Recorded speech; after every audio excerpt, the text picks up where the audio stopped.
vamos entonces a conocer, es bueno desde cierto nuestro especialista que ya estuvo con nosotros de manera presencial, conocer también fundaciones que han hecho cosas importantes en esta materia. Nos acompaña en esta oportunidad Carlos Lobos, quien es presidente de la Fundación Chile Positivo.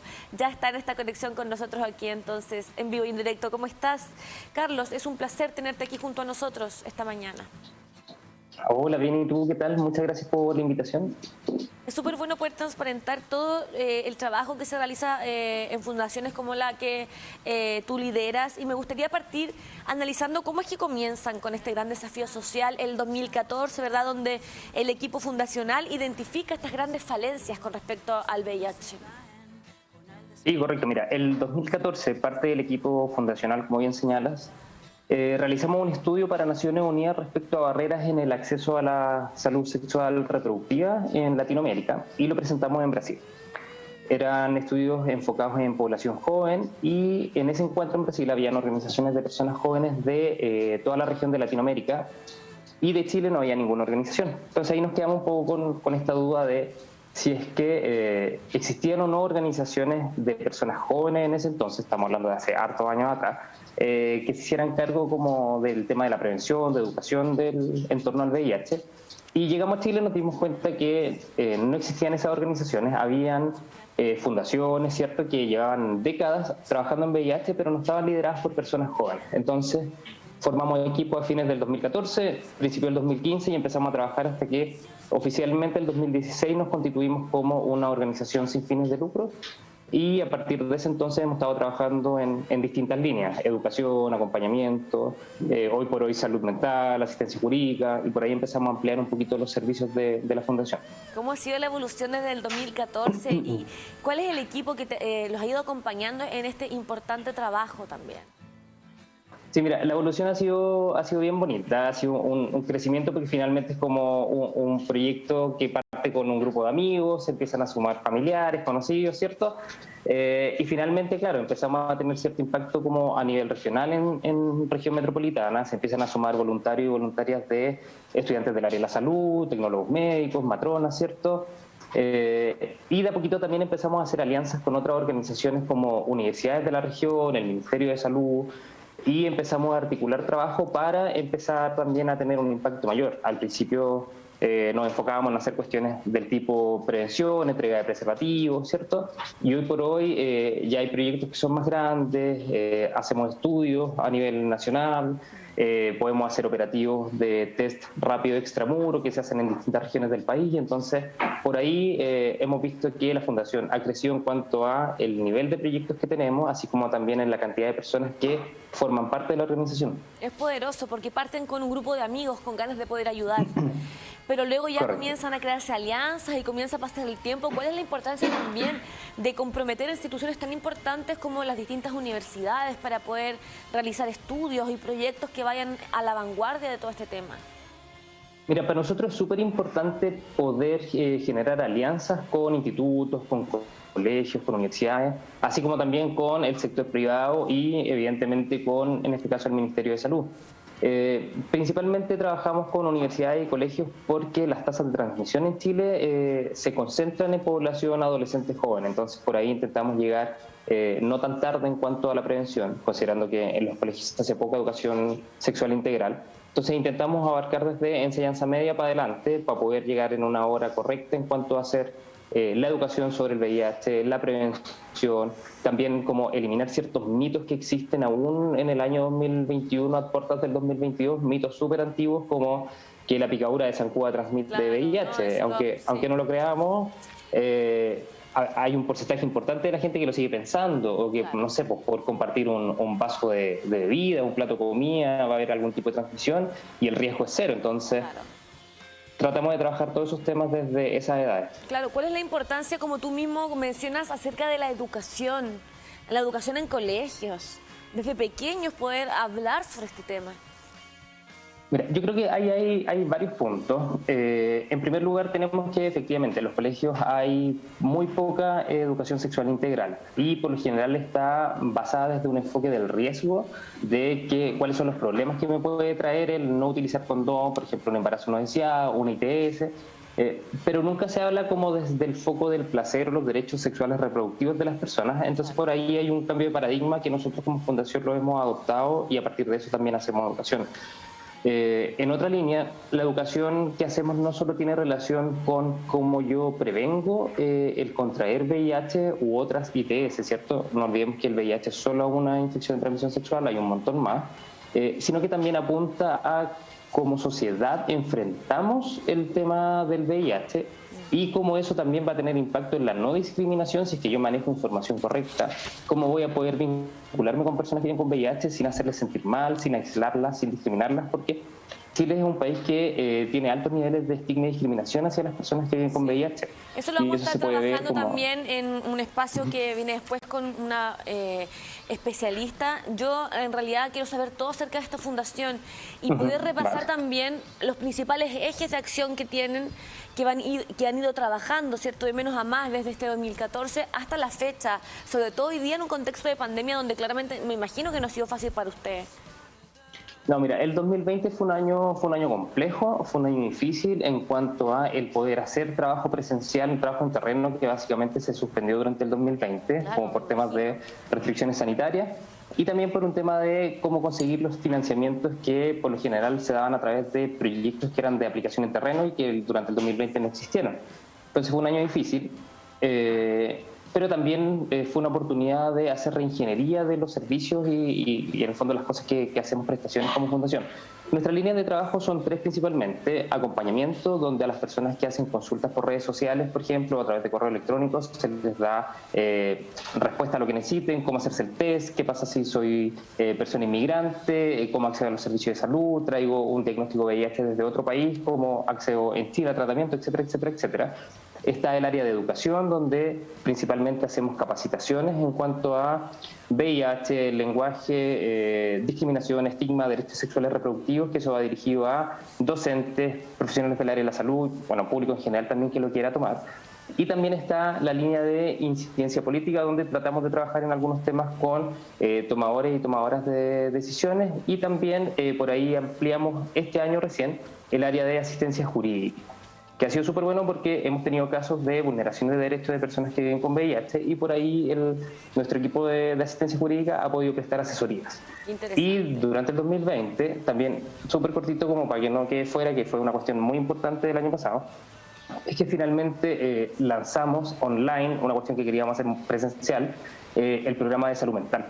Y finalmente no lo aplazamos más porque el 2020 fue un año que también nos pegó a todas las personas como súper fuerte en cuanto a nuestra salud mental, y por ahí lanzamos este programa que tiene tres líneas de trabajo: psicoterapia directamente para personas que viven con VIH a cargo de psicólogos y psicólogas de la fundación, talleres de psicoeducación para que las personas vayan mejorando ciertas conductas como la adherencia al tratamiento, como relaciones interpersonales, etcétera, y también el programa de pares, grupos de pares, donde personas que viven con VIH pueden encontrarse en un espacio online y a partir de eso también conocer otra experiencia. Es muy positivo cuando una persona tiene un diagnóstico reciente, donde ayer me dijeron que contraje VIH, que di positivo. En ese momento se vienen muchas preguntas, muchas interrogantes, y compartir un espacio con personas que a lo mejor llevan muchos años viviendo con VIH y que hacen una vida completamente normal es un elemento súper importante como va a poder transitar desde un diagnóstico hasta la aceptación del mismo. Entonces ese también fue una pega importante que se hizo el 2020. Carlos, ¿cuál es la importancia de capacitar no solamente a la gente en general, a la población, sino que también docentes de la salud, para que haya quizás una mayor empatía a la hora de tratar estos temas? Sí, correcto. Yo creo que va justamente por ese lado. En universidades, bueno, nosotros trabajamos con varias escuelas de obstetricia y puericultura. Hay un trabajo importante que se hace en VIH, por lo menos en esa carrera, pero siempre desde lo técnico y lo biomédico. Y el VIH se tiene que trabajar y abordar desde tres dimensiones, no solo lo biomédico, sino también la conductual y lo estructural. Entonces, por ahí fundaciones como la nuestra podemos ir en en favor un poco de nivelar ciertas cosas, ciertos conocimientos para que las personas que viven con VIH se puedan acercar a los centros de salud y no sufran ningún tipo de discriminación, se entienda que es un diagnóstico confidencial, no se revele, por ejemplo, su ficha clínica, cuestiones que ha sucedido en algunos sitios. Entonces, por ahí también, por eso tenemos muchas personas del área de la salud que toman los cursos, las capacitaciones que hacemos, porque finalmente son cuestiones que no se ven en la universidad porque tienen que ver con el abordaje social del VIH más que desde lo clínico. Claro.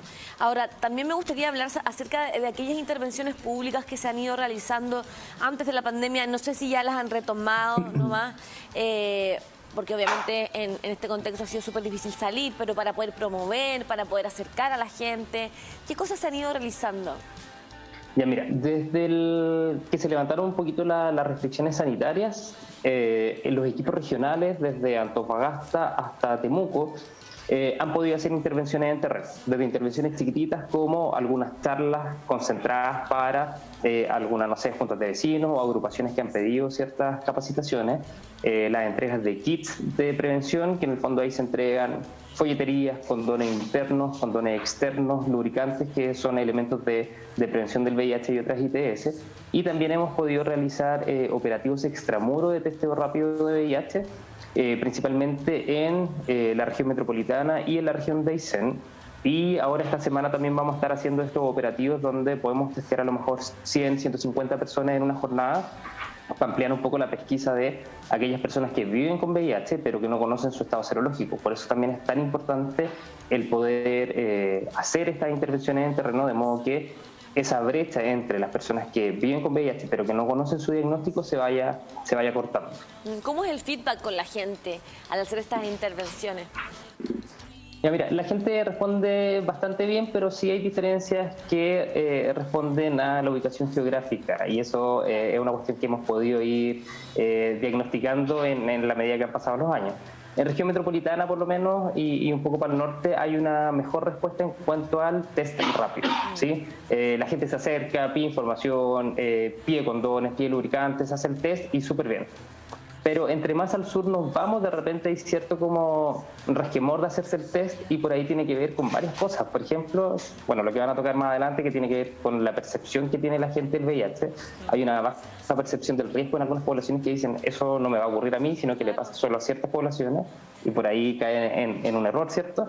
Pero también porque en ciertas regiones, por ejemplo, en la región de Aysén, nos dimos cuenta que hay una baja sensibilización respecto al VIH, entonces se ofrecen estos tests que son gratuitos, la gente pasa y dice no gracias, versus que en regiones como más al centro la gente responde inmediatamente y se hace el test. Mira, qué importante lo que me estás diciendo, o sea, eso va variando dependiendo de dónde estemos. Ahora, el otro punto importante que me gustaría tratar hoy día es el tema del voluntariado. ¿Qué tan importantes son aquellas personas que deciden apoyar y ayudar a todo este programa, de esta fundación? ¿Y cómo podemos hacer quizás para poder formar parte de estos voluntarios?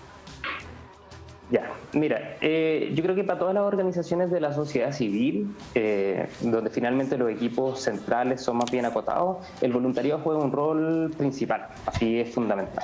Entonces, por lo menos nuestra organización a nivel nacional contamos con alrededor de 120 personas que son voluntarias de la fundación. Estas personas están evidentemente coordinadas y dirigidas desde una coordinación central, que es del equipo central de la fundación, pero a nivel regional también tienen sus propios coordinadores o coordinadoras, y por ahí van articulando ciertos trabajos con región metropolitana, pero se implementan en las distintas regiones. Tenemos equipo en Antofagasta, en Temuco, en Concepción, en Talca, bueno, evidentemente metropolitana, en Coquimbo, y por ahí finalmente todas estas personas son nuestro brazo articulador para llegar, cierto, como a tener una cobertura mayor a nivel nacional. Si fuese solo el equipo central, probablemente todo el trabajo estaría concentrado en Santiago, y justamente una de las metas de la fundación es poder ampliar la cobertura y salir de la capital. Claro, la importancia de centralizar en este tipo de materia yo creo que también se hace muy importante, ¿no? Sí, correcto. Y de hecho, nosotros tenemos dos procesos de voluntariado. Uno que se hace en primer semestre, como en marzo, el segundo se hace en octubre, pasan por un proceso largo que tiene que ver con entrevistas, porque también tenemos un número muy importante de personas que quieren participar del voluntariado, entonces es como un proceso de reclutamiento como para un trabajo finalmente. Si son personas que van a dedicar horas de su vida para hacer educación, para difusión, para lo que sea, dentro de lo que es la fundación, entonces es un trabajo bien bonito que se hace. Sería también importante conversar acerca de, bueno, en general, sin fines de lucro. ¿Cómo poder encontrar probablemente todo lo que necesitan económicamente hablando para poder realizar todos estos trabajos que realizan, todos estos ejes de acción que también hemos ido comentando? ¿De dónde salen los recursos para que puedan seguir financiando tan importante fundación? Mira, yo creo que este es como la piedra de tope que tienen muchas organizaciones que nacen como un bonito proyecto y que de repente les cuesta seguir adelante. El financiamiento de repente es complicado para organizaciones sociales, pero lo que hacemos es tratar de triangular distintos tipos de financiamiento. Fundación Chile Positivo se basa mucho o tiene una parte importante del financiamiento que viene de fondos concursables o proyectos internacionales, donde en el fondo armamos un proyecto, lo presentamos a ciertas organizaciones que tienen fondos disponibles para proyectos de VIH y con eso vamos articulando el trabajo que se hace acá. Otra forma de apoyar o de financiamiento tiene que ver con donaciones que hacen personas. De hecho, justamente esta semana estamos en nuestra primera colecta digital, donde esperábamos llegar a cierto monto que permita asegurar cierta parte del trabajo el próximo año. Y finalmente es eso, un poco como fondos concursables, proyectos y donaciones de personas naturales. ¿Cómo ha sido el proceso de digitalización en todo este tiempo? Sabes que afortunadamente como fundación joven estábamos muy acostumbrados ya al teletrabajo, entonces llegó pandemia y no fue tan difícil. Sí, lo complejo fue el trabajo que se hace en terreno, pasarlo a lo digital. Entonces por ahí nace el programa de salud mental, que finalmente es todo online, los psicólogos se conectan a ciertas plataformas, las capacitaciones también se pasaron a plataforma Moodle para poder hacerlo también vía e-learning. Entonces, afortunadamente tenemos un equipo que se funciona bien en redes sociales, funciona bien en tecnologías de información y por ahí nos pudimos acomodar rápido. Carlos, yo te quería preguntar, bueno, repasando los ejes de acción, ¿cómo han vivido también el proceso de acompañar, de contener, de apoyar, de abrazar incluso a tantas personas que hoy día están en esta realidad y que, como tú mismo hablabas, es súper sorpresivo? A mí no me va a pasar. Sí. Correcto, mira, por ahí yo creo que hemos hecho un trabajo interno y externo. A nivel externo, cuando una persona tiene un diagnóstico y se comunica con la fundación, el equipo que está en redes sociales está capacitado, entonces entrega como una primera contención, que digamos es online, desde que partió COVID ha sido todo online. Y por ahí se deriva el programa de salud mental y finalmente vemos si esa persona requiere o no psicoterapia o si puede participar en un grupo de pares donde va a conocer otras personas y que en el fondo a partir de su experiencia va a sentir también como un espacio de seguridad donde va a poder contar su diagnóstico, va a poder expresar sus sentimientos y por ahí sentirse acompañado y empezar a formar redes de apoyo, que es lo principal. Y por otro lado también hemos hecho a la interna del equipo, de hecho Nicolás Jorquera, que es nuestro coordinador de voluntariado, él ha hecho una pega enorme desde el 2020 hasta ahora, porque también se ha sentido quizás una soledad en pandemia que no solo le afectó como a las personas beneficiarias de la fundación, sino también al equipo interno y a nuestros voluntarios y voluntarias. Entonces por ahí el Nico ha hecho jornadas, carretes por Zoom, como sesiones de meditación, como un montón de actividades también pensadas como para el equipo interno y que eso ha permitido también que a pesar de que no nos veamos tanto en lo físico, sí nos mantengamos en contacto y sigamos comunicados. Claro. ¿Cuál es la importancia de los test rápidos? Bueno, hoy día estamos hablando de este tema porque justamente el 1 de diciembre es el día, ¿cierto? Conmemoración del Día Mundial de la lucha contra el SIDA. Y para ustedes como fundación, ¿cuál es la importancia, por ejemplo, de iniciativas como estas, como la que se va a realizar en INJUV Bio Bio, en Cochrane 790, estos test rápidos? Mira, yo creo que el objetivo de hacer test rápido de VIH es justamente aumentar la pesquisa de aquellos casos que están reactivos hoy por hoy. Los últimos datos de UNICEF señalaban que Chile tiene aproximadamente 74.000 personas que viven con VIH, esa es la estimación, y solo 60.000 estarían conociendo su estado serológico, es decir, hay alrededor de 14.000 personas que tienen VIH pero que no lo saben.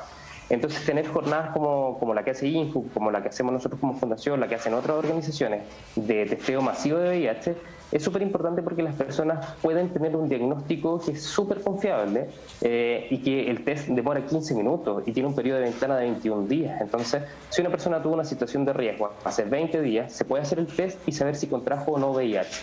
Y finalmente, tener un diagnóstico es súper importante porque esa va a ser la puerta de entrada para acceder a controles, tratamientos, exámenes y con ello mantener una calidad de vida óptima. Entonces, la realización de estas instancias es súper importante para la gente. Ahora, ¿cómo estamos con respecto a otros países en cuanto a políticas públicas, a acercar a la gente a este tema? Mira, yo creo que Chile tiene altos y bajos en cuanto a política pública. Tiene cuestiones muy avanzadas como que el tratamiento es una garantía de salud estatal, entonces cualquier persona que tenga VIH, independiente de su previsión social, va a tener acceso, ¿cierto?, a tratamiento, a exámenes y controles. Eso es positivo. ¿Perdón? Eso es como de los aspectos positivos. Eso es súper positivo. También se implementó hace poquito la PrEP, que es la profilaxis preexposición, donde las personas que no tienen VIH pueden tomar este tratamiento para evitar la transmisión de VIH. Por ejemplo, personas que regularmente tienen sexo sin condón y quieren evitar la transmisión del VIH podrían tomar PrEP, que solo previene VIH, no trae ITS, eso hay que ser enfático en eso, pero también es una política pública que a nivel mundial ha funcionado para prevenir el VIH. Pero sí tiene algunos puntos bajos. Por ejemplo, acá en Chile la PEP, que es la profilaxis post-exposición, es decir, yo tuve una situación de riesgo, quiero prevenir la transmisión del VIH y tengo solo 72 horas para tomar el fármaco. Solo está prescrita para ciertas situaciones muy específicas, como un accidente cortopunzante laboral, algún caso de abuso o violación, digamos, que tiene que ser constatado en Carabineros. Hay todo un protocolo que es difícil y se deja de fuera todas estas situaciones donde yo podría estar teniendo sexo consentido y se me rompió el condón y finalmente hubo una exposición. Ese es un punto bajo, por lo menos, en Chile. Y también, por ejemplo, la entrega de condones internos, que son los conocidos condones vaginales, está poco socializado, hay poquita difusión también en Chile, como campañas de sensibilización en torno al VIH, también es un punto débil en política pública acá. ¿Y a qué nos referimos con una atención integral que deberían tener los pacientes? Ya, cuando nos referimos a atención integral deberíamos pensar en esto que comentaba hace un ratito, que el VIH no se puede abordar solo desde lo biomédico. Hay barreras estructurales que también influyen en el abordaje del VIH y también la salud mental. Si bien es cierto, nos puede afectar por cualquier motivo a cualquier persona, en las personas con VIH por lo general es súper difícil conseguir hora, por ejemplo, si están en FONASA, para un psicólogo o un psiquiatra. Entonces, el abordaje no puede ser solo desde el tratamiento farmacológico para el VIH, sino que también se deberían proveer servicios de nutricionista, por ejemplo, de psicólogo o psicóloga. Entonces, se debiese abordar de esa manera más integral cuando hablamos del abordaje del VIH. Ahora me gustaría saber las proyecciones como fundación, qué tienen pensado, preparado, por ejemplo, para fin de año, qué se viene para el 2022, la importancia también de una nueva constitución. Sí, mira, en términos de lo que ha hecho la Convención Constituyente y la nueva Constitución, hemos conversado con otras organizaciones y lo que se espera es que también haya un enfoque de derechos en los derechos sexuales y reproductivos de las personas. No puede ser que solo se piense en la salud en general y se dejen de lado estos derechos que también son fundamentales para las personas. Una persona que en el fondo requiere algún tratamiento que tenga que ver con su salud sexual, tiene que visibilizarse, tiene que estar asegurado. Entonces, por ahí creemos que la nueva Constitución podría ser un punto importante para que eso se visibilice y se empiece a respetar. Y por otro lado, proyectos para el próximo año, seguir, ojalá, ampliando la cobertura de los programas sociales de la Fundación, fortalecer el área jurídica, aumentar los cupos para el programa de salud mental, que de repente nos llegan casos y los cupos están un poco justos, entonces por ahí no nos da un poco el equipo.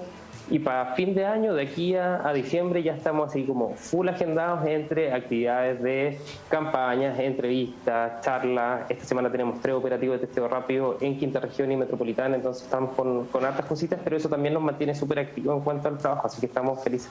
Nosotros agradecerte enormemente por este contacto, Carlos. Creo que es súper interesante conocer fundaciones como la que encabeza, ¿cierto?, Chile Positivo, así que a seguir trabajando toda la fuerza del mundo para que le siga yendo muy bien en pos, ¿cierto?, del VIH. Súper. Muchísimas gracias por la invitación, que estén súper y bueno, que la gente nos pueda visitar en la cuenta de Instagram y por ahí pueden llegar a la página. Ahí lo tengo justo el Instagram, F Chile Positivo, para que la gente lo siga y pueda ver todas las actividades que está realizando la Fundación todos los días, ¿verdad? Para ir en la lucha contra el VIH. Ahí está el Instagram entonces, para que todos lo podamos seguir y entonces estar cerca de gente que está siempre activa con respecto a este tema. Que tengas una increíble semana y nos vemos en alguna nueva oportunidad, Carlos. Muchas gracias. Igualmente.